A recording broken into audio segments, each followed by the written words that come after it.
चिमण्या गोष्टी. नमस्कार मुलांनो, स्वागत आहे तुमचे चिमण्या गोष्टीमध्ये. आज आपण एक मजेदार आणि गोडशी गोष्ट ऐकणार आहोत, गाणारे गाढव.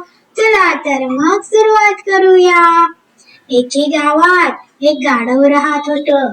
त्याचं नाव होतं डिंकू. डिंकूचं स्वप्न होतं गायक बनायचं, पण एक छोटा प्रॉब्लेम होता. त्याचा आवाज फारच वाईट होता.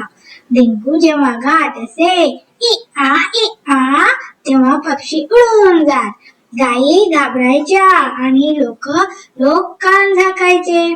एके दिवशी त्याने आपल्या कोल्हा मित्राला सांगितलं, आज रात्री मी सगळ्या गावासमोर गाणार. कोल्हा हसून म्हणाला, डिंकू, गाणं तुझ्या बसची बात नाही. पण डिंकू ऐकणार थोडाच. त्या रात्री तो गावावरच्या टेकडीवर चढला आणि मोठमोठ्याने गाऊ लागला, इ आ इ आ इ आ.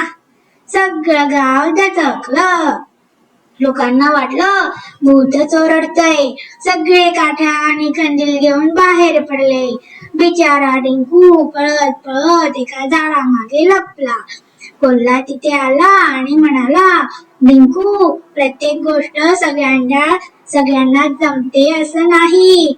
तुझी ताकद, लोकांना मदत करणं, त्यातच आनंद शोध. डिंकूला समजलं. त्या दिवसापासून त्याने गाणं बंद केलं.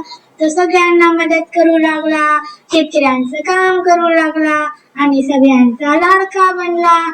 तो प्रसिद्ध झाला, गाण्यासाठी नाही तर उपयुक्त आणि चांगला असल्यामुळे.